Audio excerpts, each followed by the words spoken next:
Live, big guy. All right. This is good. So, hey, not only that, first of all, welcome to Nobody Told Me with Mike and Blaine. And we're live on Facebook, and I am live on location in Las Vegas, right? So if you can tell behind me, I'm at Caesar Palace. I wanted to show you everything behind there, but when I do, you can't see me.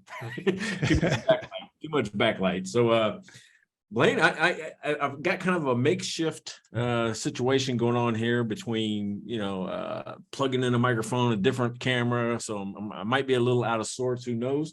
But this is episode 51.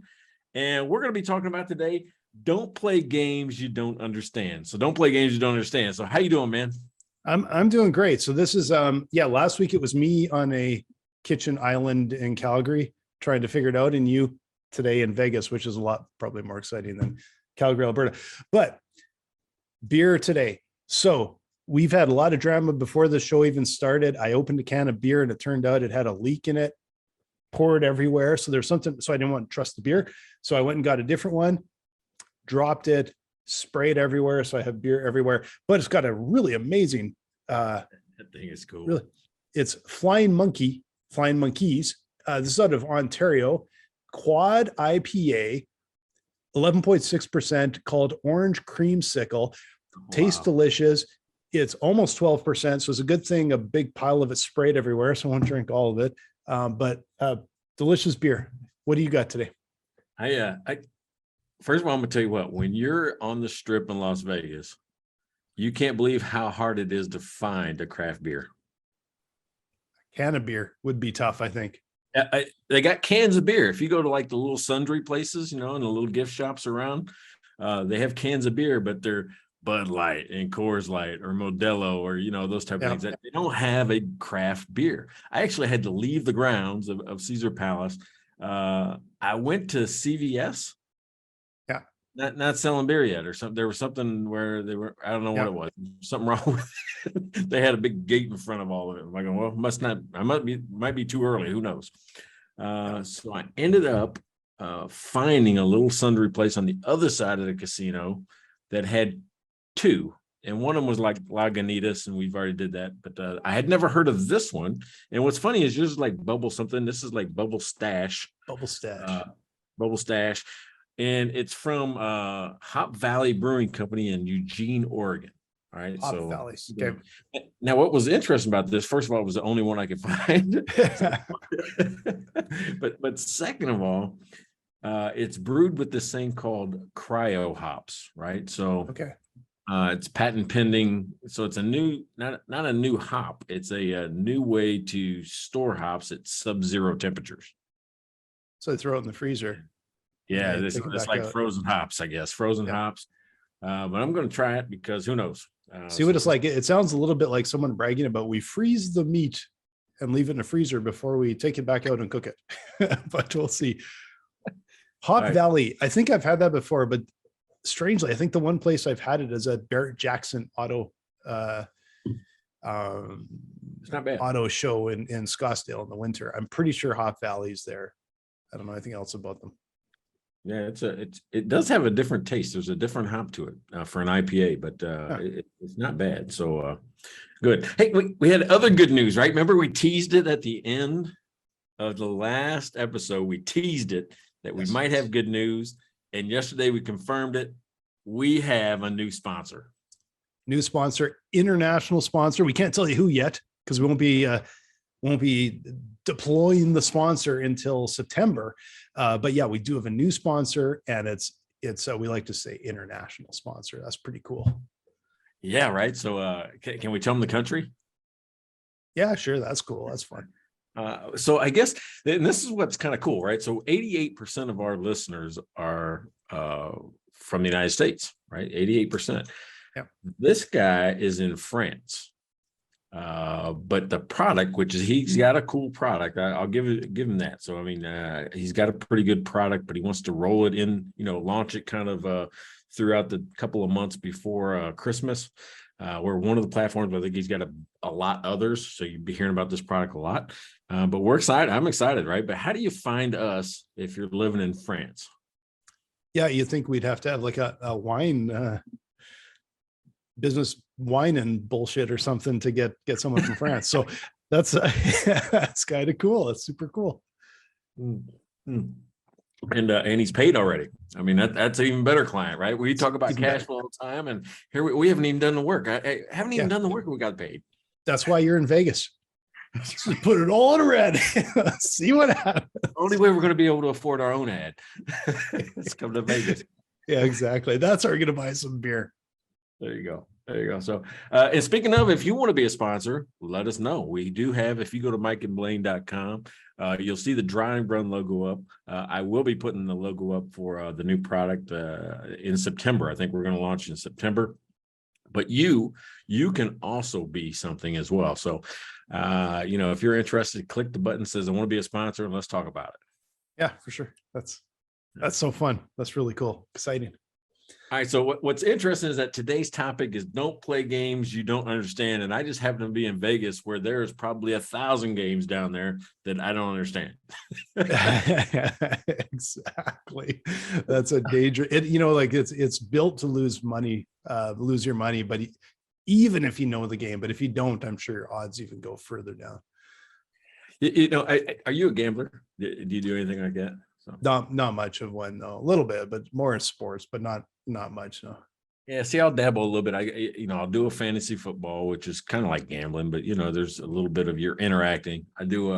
I do all that stuff too. So yeah, I forgot about that. Yeah. Courtney's father runs a little poker league around town, and I belong to that. And so, but I don't play but a couple times a year with it. They got people to play every week, but I just play a couple times a year. But there, I think I got some type of skill too, right? I got, whether or not I can participate.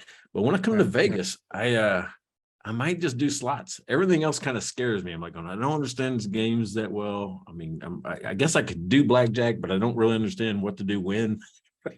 Yeah. You make people angry if you don't do it right too. So yeah, right. And then craps tables, I watched it because it looks like they're having a whole hell of a lot of fun. But I don't know how to bet that either. Yeah. Slots are the only other one I'll do is roulette because it's like 50-50, like red or black. Yeah. And I'm not much of a gambler. Like I get to Vegas, I'm like, let's go find a good place to eat and watch a show, or sit out in the sun. That's my way of spending money, because I never got the bug, I guess. We gamble enough as entrepreneurs, especially tech entrepreneurs. That's a big gamble. That's more than enough for me, I think. Yeah. All right, so let's kind of unpack this topic a little bit. Don't play games you don't understand. I think the full quote follows that up with, even if other people are making lots of money. Yes. Yeah.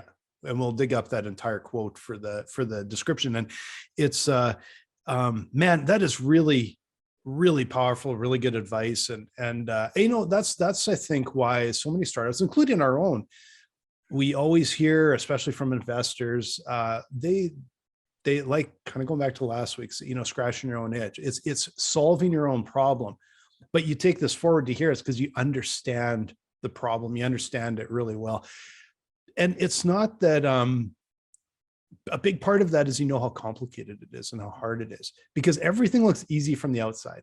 Yeah. You always see that. It's like, you're doing something, and if you're doing, I've heard this from entrepreneurs before. It's like, well, what do you understand? What do you know? Well, I know this stuff, but it's really hard. And here's all the challenges. And they don't realize how much they know, because they know all the challenges, they know all the struggles, they know the things that are going to be hard about what they want to do. So they find something over here and it looks easy because they haven't dug their feet into it yet. They don't understand how hard it is. And as soon as they start getting, they learn the hard way and generally will fail. Yeah. All right. So early on, when I started the bar, I tried to do events and festivals, like, wing festivals. You go out there where you just buy a stand and those type of things. You're like, oh, that's got to be easy. All I got to do is just put a beer cart out there and people just throw money at me. Yeah. Well, when you're a participant in the event, that's what it looks like. When you're a vendor in the event, it's a whole hell of a lot of work that goes to it. Being able to staff at the hours that you got to participate, all of the logistics of getting things in and out. How do I support a sale? What do I do with cash? How often do I take cash away from there so someone will get robbed? All of these things go into it. And I struggled the first couple, right? We were always like behind the curve, or like the health inspector would come by and we'd be missing a wash station. I'd have to scramble to get in compliance or, and not be able to open until we did that. Yeah. So when I say don't play games you don't understand, that's kind of what came to my mind instantly was, man, when I tried to get out of the restaurant, out of the bar and go to these events, that was a game I didn't understand, even though it looked like a lot of other people were making a lot of money at it. Yeah. And that's that back half of the quote is that's the tricky part, because you'll see people making money from something and say, oh, I could do that. But you kind of got to remember, it's like, if it was that easy, everyone would be doing it. It's that for everyone that's making money in some sector, there's probably 1,000 that are losing their shirt, or 100 or whatever. Like it's hard to make money on almost anything. So don't go in with your eyes wide shut, right? Yeah, a game I don't understand is this social media influencers. Right? Yeah. That one I know I wouldn't even be attracted to, because I know I would not do well with that. You would think, oh hell, I can do that. I can create some videos and go, oh, I just bought this pen and the pen writes great. It even writes upside down like astronauts. It looks like this. And then you just tag the pen, to some affiliate link that you have, and people buy it and you get paid. I'm going, well, that seems like it'd be really easy to do. But how do I get the first 10 people to follow me? Yeah. Well, how do we get to that point? And I think you would do, you actually could, I think you could do really well with that. So social media influencer, you could do really well with that. I think myself, I'd be more like, yeah, it's none of your business. What pen you got? That's none of your business. Mind your own business, man. Social, it's hard to influence, but it's like, yeah, no, get lost. All right. Yeah. So it's but I look at that, and so Courtney will follow like 5 or 10 of these folks, right? And just whatever they do. And I'll tell you, she's gotten some awesome ideas off of it. And I don't know if she buys it through their links or not. Some of the decorating, some of the design around the house. And these are folks that that's what they do. They live at home, maybe they're stay-at-home moms, and that's how they're generating income, is by just whatever they buy or whatever craft that they do. One lady builds furniture at her house, and she just shows the process of building a piece of furniture. I'm going, it's genius way to make money, right? It's a genius way to make money. So I do these things anyway. I'm just going to talk about it and show you what I do, and people may make money. But how do you start that out? That's what I can't figure out. How do you go from, okay, I'm Mike, I got 200 friends that follow me, we'll say on Instagram, right? Because that's probably all I got is 200, if I have 200. How do I get to where, somebody wants, or 1,000 people or 10,000 people start following you, listen to you? And like where you start making money, I don't know where it is, but it's probably the 100,000 or million. For every one of those influencers making money, there's probably 100,000 that aren't, because that's such a, like, they see the influencers and go, wow, that's so amazing.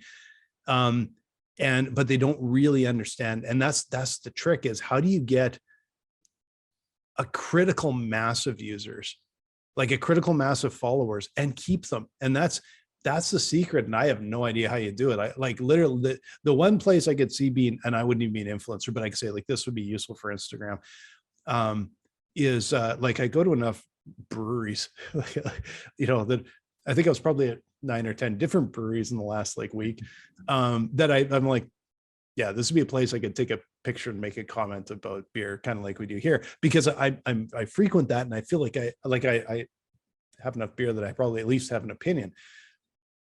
But I don't know if anyone would follow me. I don't know how you and that's the thing. But it seems easier from the outside. I have a feeling once you got in and tried that, it'd be like every bloody user or every person to get to follow you would be a challenge. And there's that critical mass where suddenly it tips over, and people that have that momentum just carries them, and they grows. I have no idea how they do that. Yeah. So, that's interesting. So is there a point in time, we'll say with software now, because we both got that in common. Yeah. Where you took a shortcut. I'm like, oh, everybody else is doing that. We take a shortcut, and maybe we can get by with whatever. I can ride somebody else's coattails. I've tried to do that, right? Which is like playing a game on the media, trying to get an article placed, trying to get somebody to talk about you on a podcast. Sometimes I'll try to do that, and I see other companies doing it. They do really well at okay, I'll give you a good example. Webinars. I don't think that's a game I know how to play very well, because I'm a guest on webinars all the time where they have 50 to 600 people on a webinar. I can't get 10 people to show up if I do it myself, right? So there's a game there that I'm like going, what is it that I'm missing? Because I've been on enough, I've seen it enough. You'd think I knew how to do it. I just can't get enough people attracted to come to my own. Yeah, and I'm that's a game that I don't know either, and I know some businesses do extremely well with that, but I also think it's hard. It's hard to get the number of people and get them in the door, and how do you get exposure to enough? Because you're like, hey, if I got a 3% conversion rate from the people that are taking a look at our webinar, or 10%, like whatever it is, I'm just throwing numbers out there. I know how hard it is if it's like in a LinkedIn feed. How do you get it to from someone seeing it in LinkedIn feed to actually showing up at a webinar? There's a lot of steps they go through, right? That's a real challenge. But like the thing though, I will say with some of this stuff is where is it sort of the game?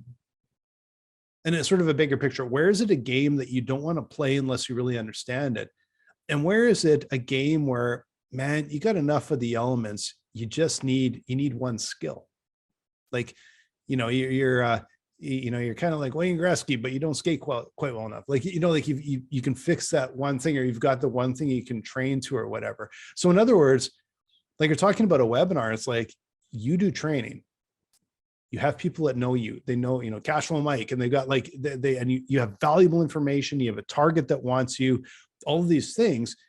To me, it's just like, but that's a flip over to go. You just have to learn that one tactic, skill, investment, whatever, to get those users. I think where it's really dangerous is when someone sits there and says, I'm just going to start webinars. On what? Oh, I don't know. Let's, this guy over here, Cashflow Mike's making money off of his webinars. I'll do that. What do you know about Cashflow? Nothing. That's where it's dangerous, right?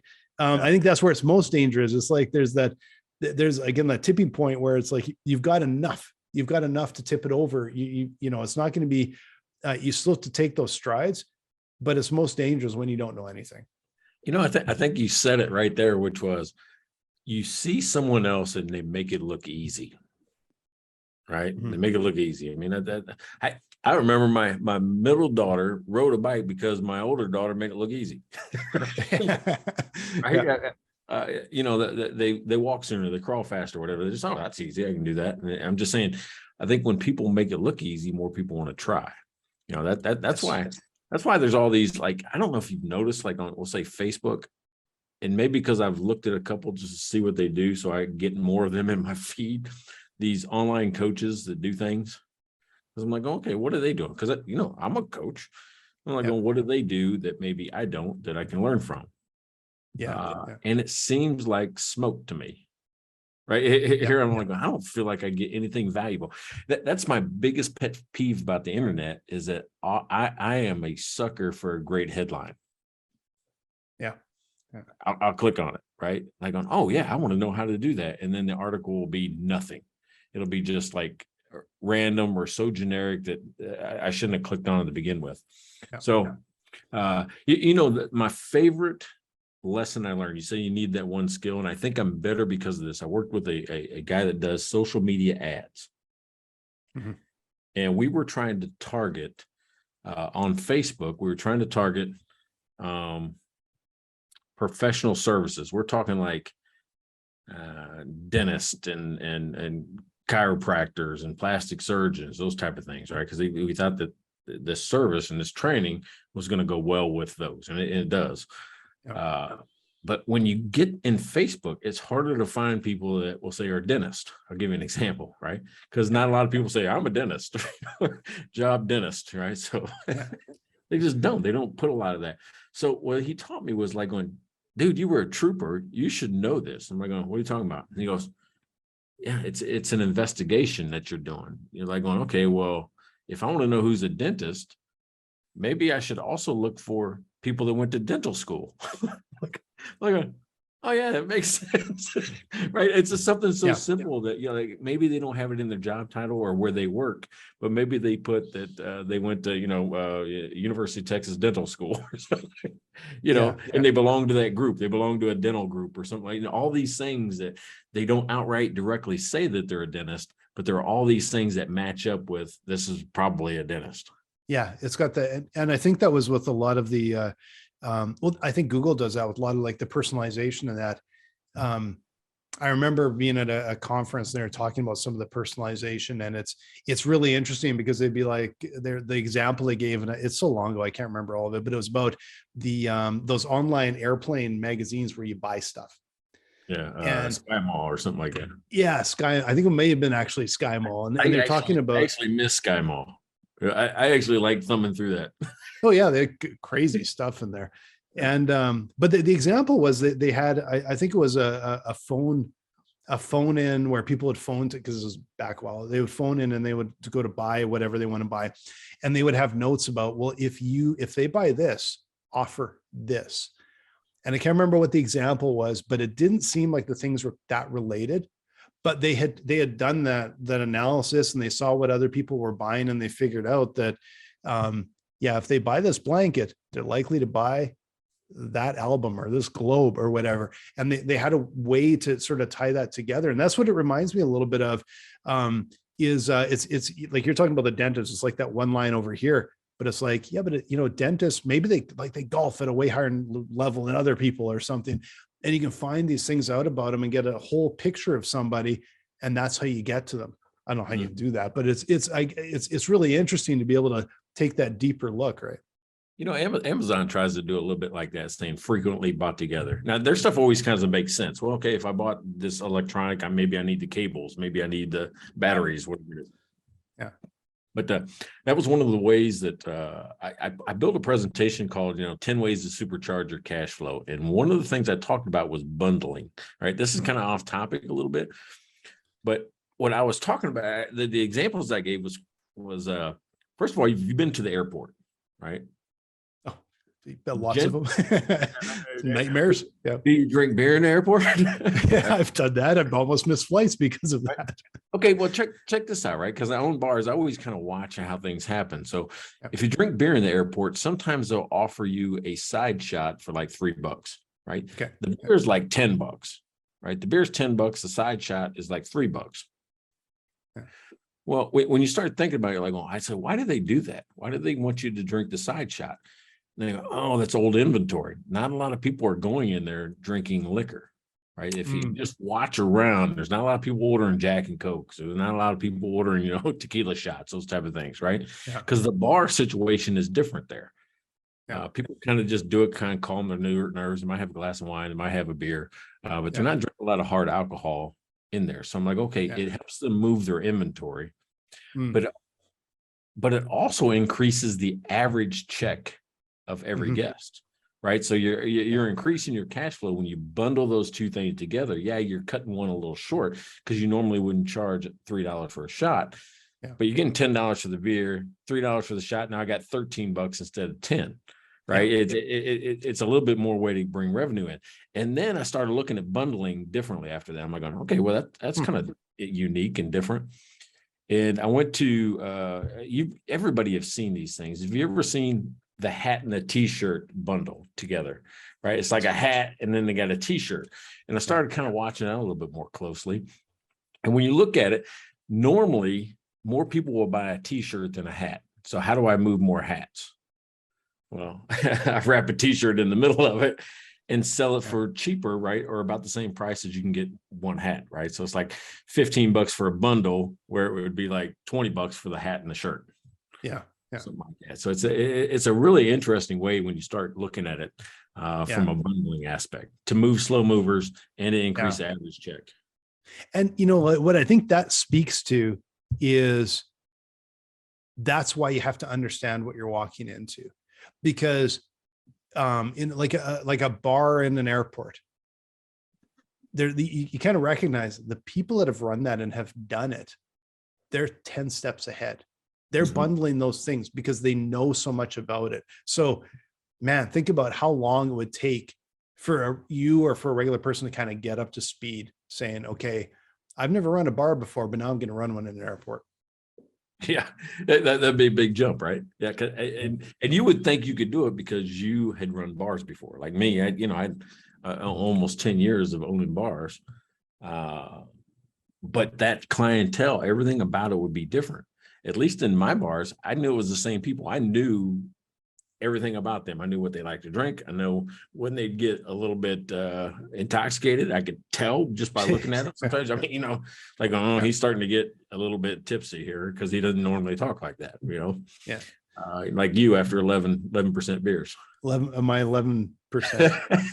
Yeah. Some of the stuff that's reminded me, like, before I started dry run, if someone said, I'm starting a software company, I'm going to do this or that. Oh, that's cool. That's awesome. Good for you. And twice in the last year, I had people we were talking with about dry run, and two, like we were talking with thousands of people, right? But there's two that I know that sort of came up with the team, and they said, there are two guys that said owned like advisory firms. So that's what they would do. They know that part. And what are they going to do? Yeah, we've decided to build our own software. Yeah. And my response at that part was, honestly, it's just not with them. I wasn't talking directly to them, but team would say that. And I kind of start laughing a little bit and go, good luck with that. Because now I've been in this long enough to know that is not easy. That is a hard task. They didn't seem to have anything that was unique or had any major benefit. It's just, they just decided they were going to do this, and they're not committing to it. They already got a business. They got a business they understand, but they think that this is an easy thing they're just going to do on the side. And I guarantee you neither will be around in a year unless they literally sell off the business and go all in. It's not going to happen. Hey, all right. So when you call yourself Cash Flow Mike, I get people reach out all the time, right? I'm building this or doing that and these type of things. And twice in the last 6 months, I've had two companies say, I built a cash flow tool. So did I. It was called Cash Flow Tool. And we want to know what you think about it. And that's them playing the game that they don't understand, right? Because both times it was like one was an Excel add-on, another was like a Google Sheet add-on. And they're not even playing the same game. Like, they don't understand. They're not even playing the right game. Normally what I do is I'll show them. I actually showed the last guy. I showed him dry run, what it looked like. I showed him cash flow tool, what it looked like. And I said, here's what you look like. Right? Yeah. These tools that operate, independently as a platform, not in Excel, not in Google Sheets, are there because there were problems with Google Sheets and Excel, right? With errors or missing formulas. You got to know how to do things a specific way. Getting the data into Excel isn't hard, but having it look right and look new and hip and trending, and have being able to use it as an advisor, use it as a small business owner. Yeah, it just isn't going to work. You're not going to compete with dry run when you look like a Google Sheet add-on at the same price, or at roughly the same price. And not only look like it, the technology, like the intelligence we have underneath in the engine is so like we've been in this for years now, right? And that's where, like, a lot of people, they don't even know what game they're playing yet. And so sometimes, like, some of the stuff, I was talking to my co-founder the other day, and he was showing me some of the stuff we're working on, and I sit there and go, holy shit, that is crazy. And it's like, so, I used to hear every once in a while, like really early on with investors, it's like, well, it's like, what would stop someone else from building it? Like, because we know we've already built it. And by the time they're building what we're building, we're 10 miles ahead. And when I look at the stuff we're doing now, it's 10 miles ahead. It's 20 miles ahead, 100 miles ahead. It's because they haven't gone through the trenches yet. They don't know what game they're playing yet. They don't know the challenges, the battles. They haven't talked with all of those customers. And that's all that intel. And when you walk in with your, eyes wide closed, like, the wide closed, I like that phrase, but you don't know what you're playing. And the ones that have been through the fight, they know, they've talked with all these customers. They know the problems inside out. They know how challenging it is. And they go, okay, we have a way to overcome. And it's like, these guys are barely at the starting gate. Oh, when we built Path, I'm convinced we shaved off 12 months, right in the very beginning. All the problems that I had building Cashflow Tool or Finograph, the connection to QuickBooks and those type of things, it immediately shaved off those times. Like, oh nope, we tried these 15 things first. We're going to start here. And I know that we were 12 months ahead. So anybody that doesn't have that experience like you and I do right now, they're starting out, with a blank slate. They're going to have to talk to somebody on it. Yeah. Like if we got to, like, I've seen other founders do this where they'll build like a new business after the first one. The ones that tend to be really successful it's a 2 degrees off of what they did last time. Right. It's like if we sold dry run and then went, okay, we're actually want to do this, but we're just going to, there's this forecast scenario that seems undervalued. We understand it. We've seen it a jabillion times and we're just, boop, this is where we're going. And no, we're not just rebuilding dry run, but boy, we know it. We've seen it. We understand it. It's when you go just totally to left field and go, we're going to build solar panels. And I don't know anything about solar panels, but I think they're neat or whatever. Right. Like that's a really dangerous area. Even though it'd be really cool to do it, that's a dangerous area to get into. All right. So I guess unless you're Elon Musk, right? Go from PayPal to Tesla to SpaceX. Yeah. I guess if you have that much money to burn, and I'm not sure how much of that's profitable either. So, and I'm sure he paid for a lot of lessons, right? Meaning trial and error. Yeah, there was a lot of money gained, but a lot of money lost in there. And I'm sure there's a lot of close calls, especially early on, of just surviving. Right. So I think I was watching that show on, I want to say it's Netflix, it might have been on Hulu, I can't remember, but they were talking about the Tesla early years. And I mean, how much of a struggle it really was, very early on, especially when this move to autonomous driving, what he would say versus what the reality was in the market. So people's expectations were a lot higher. But if they have it pieced together pretty well on how he changed the message to 2 years out, that, how he repositioned the promise of Tesla. Yeah. So it's kind of interesting. That was there's another really interesting. I have to watch that one, but there's one on the DeLorean. That was a really interesting. But that guy was kind of wacky and stuff too. But it was a really interesting story about this car company and all of the stuff that he did to try and get it over the hump and get it going and get it running and then of course it failed quite miserably. So what's funny about that? I love the DeLorean as a Back to the Future car. I did not like them as just a car. Didn't like the way they looked, didn't like the way the color, because they only came in silver, right? Yeah, they came in stainless steel. That was the only color they had. It's my friend's dad had one, and they were like, did you get into it? What's that? Did you ride in it? This was so many years ago. I remember the car. I don't know if I likely maybe sat in it, but I don't know if I went for a ride in it. But it wasn't a fast car either, right? It was just no, but it looked. But it looked at that time when it was like this is pre Back to the Future. This is when it was they actually just produced it, and there are people that had these cars.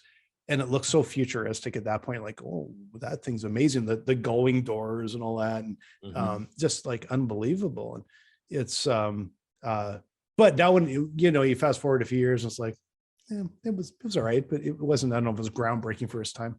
It's funny. Courtney hates the gull wing doors on the Tesla, the X. She goes, she's embarrassed. We rode in one, and then we both got out the back. The wings came up like this. And she goes, it was so embarrassing because everybody's looking at you. All you do is get out of the car. Just because of the uniqueness of the coming up. And I think that was a big from I remember reading, I think that was actually a big flub by Tesla. It took way too long, way too much money. They lost piles of money, all because they wanted these gull wing doors that in the end, I don't think anyone really cares about. Like no one bought it because of the gull wing doors. And Yeah. the only car that was cool with gull wing doors was that Mercedes. That was the only one. That was super cool. Yeah. All right. So speaking of cool doors, all right. And I thought it was supposed to come out in 2020, 2021, something like that, but it didn't. They had this new concept Lincoln Continental, right? Okay. And it looks fantastic. But it had the suicide doors. You know what I'm talking about? Okay. Yep.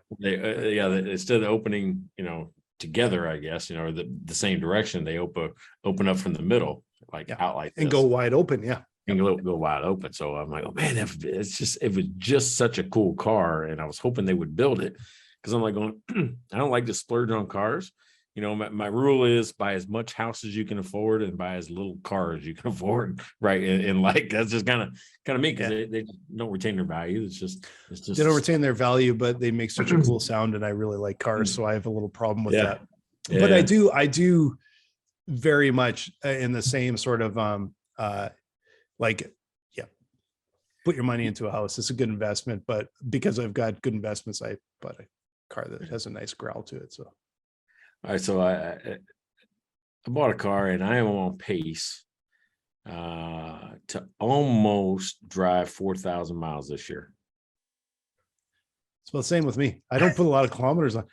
Right? Kilometers, but the Canadian. No, I don't put a lot of miles on my car at all. Like we did a long commute down to Scottsdale and back, and then during the week, we just especially here, we're on the electric e-bikes back here. Tootle everywhere. I went for dinner last night at a brewery, and it was fantastic, by the way. But we just bike everywhere. So it's amazing how we actually don't put that many miles in the car anymore. No, that was a blessing from COVID for me, right? I learned how to work from home. I learned how to, just get by with what we got. Very few trips out around the neighborhood. It's a golf cart community. Right. Just jump in a golf cart and go, right. And it's so much easier to do that. Just jump in a golf cart and so go somewhere. We walk, we're willing to walk a long way. We walk everywhere. Like when we were in Calgary the other day, so we went to 7 breweries down there. We got an Airbnb. It was a beautiful building, and we parked. They have underground parking and the whole works. Parked the car, got our stuff out, and we walked about 20 kilometers over 2.5 days or whatever. I don't know how many miles it is, 11 or 12. It was a pretty good hike. We did a lot of walking, but it's all we did. We walked everywhere, and it was amazing. It was just, I didn't want to get in the car and be looking for places to park and all that kind of stuff. So it was good. All right. So is there a game right now or a business proposition or something like that interests you, but you're tentative? I don't know if we should do it or not. Is there something right now in your life that's like that? Yes. Right. Yeah, so but it's more of almost a hobby than I probably told you I just mess around in the garage. I make knives. I make skateboards and I make knives. Okay. And fewer skateboards these days because during COVID I couldn't get the wood I wanted, so I ended up I started making knives just for something to do, and it's super fun. And what I've always wanted to be able to do is make a little frame lock folding knife, because I just think they're really cool. But you have to have little titanium scales, and there's always I can't make it. I don't have the equipment to make it or anything. And but I was talking with a friend of mine, actually, I think it was last night or the night before, and he does some really cool stuff with these. Honestly, I don't understand it, but he's built, designed, and now manufactures these keyboards that are in kind of 2 parts, and they're all customizable, and you can make the buttons do whatever you want. They're super cool. But he's got 3D printer, 3D software, understands how to use all that. And I'm like, So we started scheming and going, maybe we could make actually design a frame lock folding knife. And then, but the thing to do there is, again, from a business perspective, I'm like, I'm not going all in on it. We'd have to probably do a little Kickstarter campaign or something. And it's not a moneymaker. It's just, let's hope we break even and do it because it'd be fun. Right. Yeah. All right. So mine was, I see all these guys doing streaming and those type of things. So I bought one of those stream decks, right? Okay. And Streamlabs. Remember, we were going to try to do it live. Yeah. Using that technology. It is so complicated to me. I see these guys doing it now. I just press a button and the sound effect goes wah wah. You know, I'm like, I can't get it to do that. I mean, I can, but it doesn't work as well. You know, it really was a waste of money for me. It's Unless I put the time and effort in. like like when I was making a lot of skateboards, it took me I feel like probably 15 or 20 skateboards where I was like, oh, learned something the hard way from that one. Oh, that one did not work. Messed that up. And then, you know what, the last few I made, you know, it's probably, you know, some right here on the wall. Yeah. You know, some of the last ones I made just worked, and they worked really well. And yeah. Did you add one? I don't remember 3. I thought 2. I don't remember 3. no, there's always been 3. I probably just didn't move the laptop over far enough to see. Maybe it was. Yeah. But you know, the last bunch that I've made have just worked. And with the knives I'm making, it was the same sort of thing. I've got a whole pile of these knives upstairs that I just think are, other people probably think they're kind of neat. I just look and go like, no, that one didn't work. No, that one's ugly. No, that. And the last couple I've made, I'm like, I'm turning the corner from ugly to good. That's pretty nice. That is getting close. And but then you look and go like, yeah, but that's probably 24 knives and a lot of steel in there and everything. And it's the same thing when we make a little frame lock. There, I've always got one in my pocket like all the time. Little frame lock knife. So this is how this little lock in there. So this little lock blade knife. I know it seems easy, and it'll probably be like 30 prototypes that are kind of garbage before we make something that actually works, right? That's how, and you know, that's how I know, because I've done this kind of stuff. And you know, this, like, man, you go through the ugly stage when we're designing stuff. It goes through this ugly stage, takes so long, and finally go, I got it. I can do it. But boy, that was a long haul. It wasn't 2, it was 50, you know, or whatever. Yeah. Well, same experience with, I built an accent wall in our bedroom. Right. You've seen them, just the boxes, right? It's just boxes, but you know, it's a mathematical problem where you want every box to be the same size, same shape. Yeah. Right. So it's a mathematical problem. And I redid, because I missed, anyway, I learned about seams, right? Making seams and kind of a background and stuff like that, and what you can do with them. And I've redone those seams. I redid those seams 3 times before I was happy with them. Yeah. But now I've got a whole different plan on how I would attack the next wall, because she's thinking she wants another accent wall. And I'm like, I'll do this exactly right the next time. But it's one of those things where every experience is a lesson, right? And I think I'm okay for paying for a lesson, right? Which means it took me more material, it took me more time, but I learned something like, oh, if I do it this way, it's a lot faster, cheaper, and easier.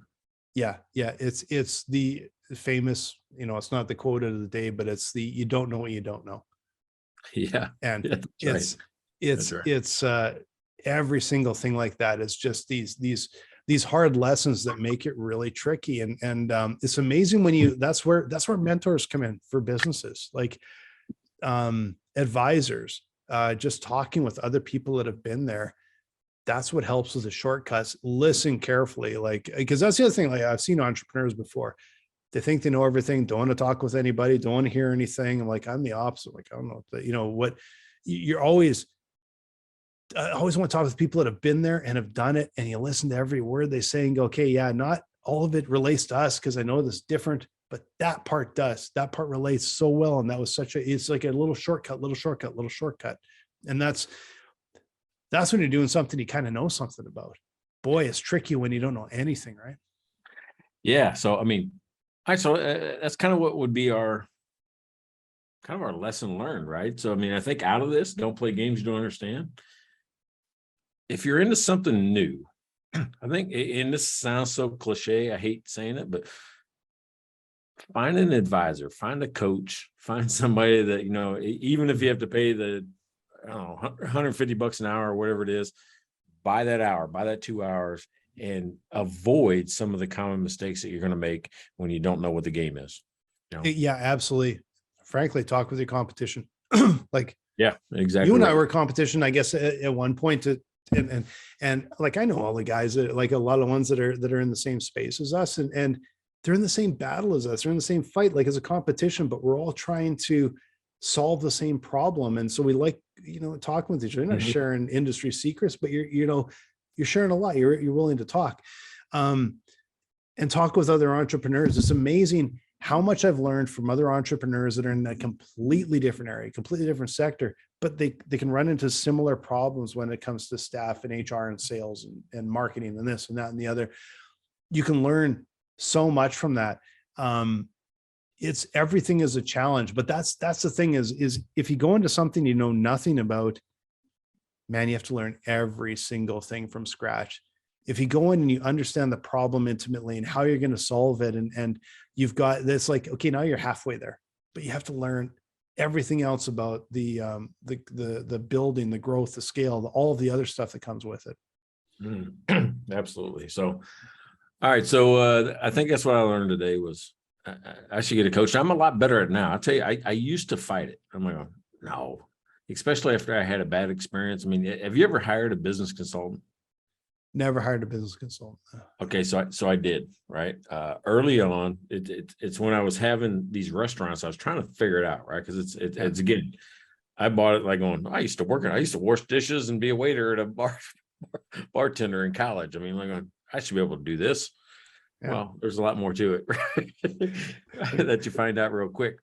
Yeah. So I hired a consultant, and he came in and says, well, what do you think are your problems? And I told him, I said, well, I think I have a staff morale problem.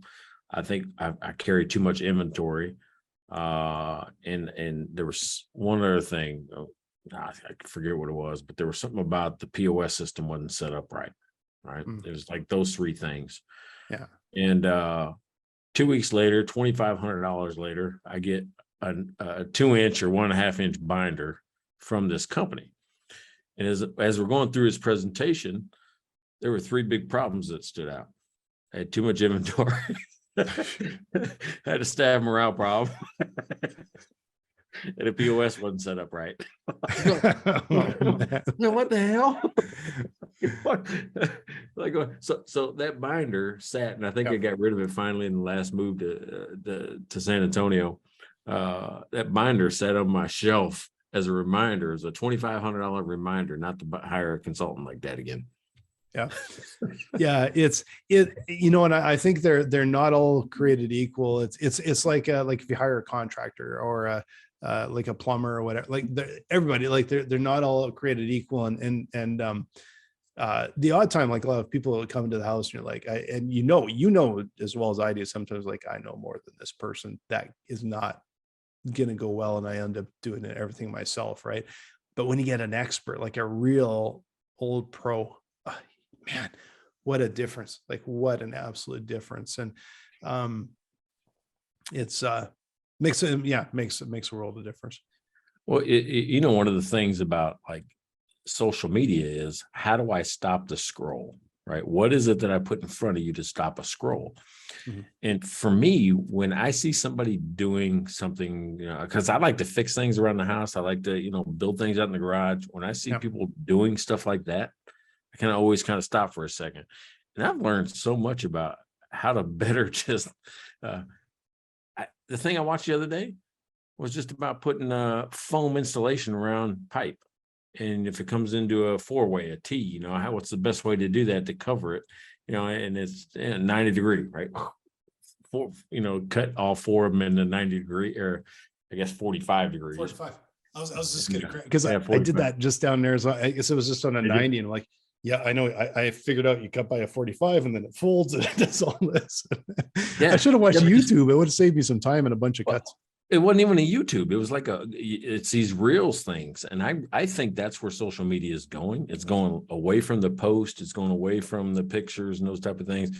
These reels are pretty hot right now, which is, we're talking 1 to 3 minutes of just short videos. I mean, like a TikTok, but they call them a reel in Facebook and Instagram land.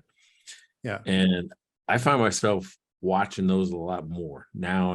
It just more so than in the past. Yeah. And I can learn a lot. You learn a lot, even when people do dumb stuff. But even some of the ways they're cutting tile and floorboard around angles, using another piece. And I'm like going, That's just a simple little technique that you don't need anything else. It's like when they dug my pool, they used a water level. Have you ever seen that? No, no. It's just a clear hose. Who knows what the length is? They don't even care about the length. Half of it is just in the, in a scroll in the ground. But they'll mark points, and where the water levels up to it is where the point. All right. So like they had opposite corners of the pool to make sure that the pool was going to be level, when they set up the grade. Yeah. They took one end of the clear plastic tube and put it up against a stake on the corner, and the other one against the opposite corner on a stake, and then just moved the tube until the water was level with a measurement up as high. Huh. Right. So what they were trying to do was get grade from one point to another. Yeah. And so they put the water level on one side and marked it wherever it was going to be level on the other side. Yeah. It was the craziest thing. And I'm probably describing it terribly. And if I am, and you know what it should be, hey, drop us a comment, shoot me a video, do something that says I don't know what I'm talking about, but I saw these guys using a water level. I've never seen one before. What I'm picturing is probably nothing like it, but it sounds neat in my head anyway. So, well, I'm sure I described it terribly. How much alcohol is in this thing? yeah. What are we at here? I was over. This is interesting because I've like one thing that would seem fairly straightforward is just laying down a brick patio.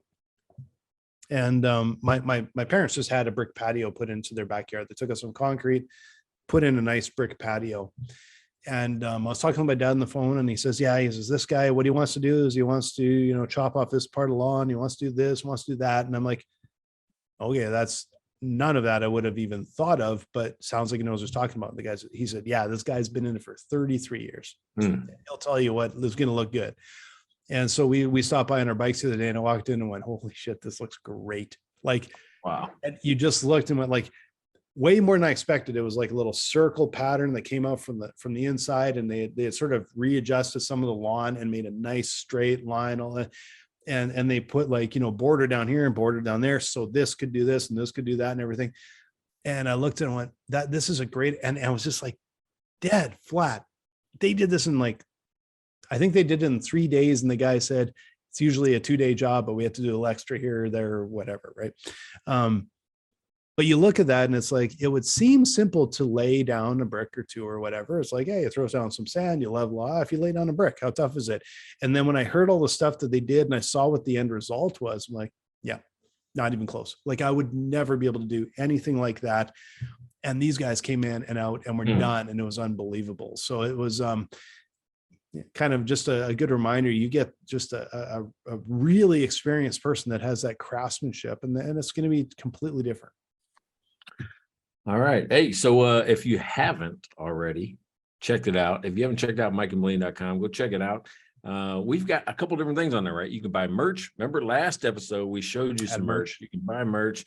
You can buy us a beer. If you want us to taste your beer, you want us to talk about your beer, you want us to talk about you, buy us a beer. Then, of course, you can watch us on YouTube.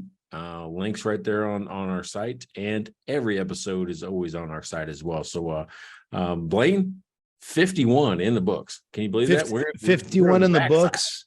And if you buy me a beer, 11.6 might be a little heavy. Hopefully I wasn't rambling as bad as some of the other times when I had a heavy one, but visit us there. Make sure you come for 52, because we're going to have another really cool quote. This is a fun quote today. I really enjoyed this one. It's actually, yeah, right. Don't play games you don't understand. And as I say that, I'm already planning to go downstairs to the casino. and you'll learn a valuable lesson. Yeah. So anyway, hey, thank you once again, man. Great episode for us, and looking forward to 52. 52. Thanks for joining us, everybody, and we'll see you next week.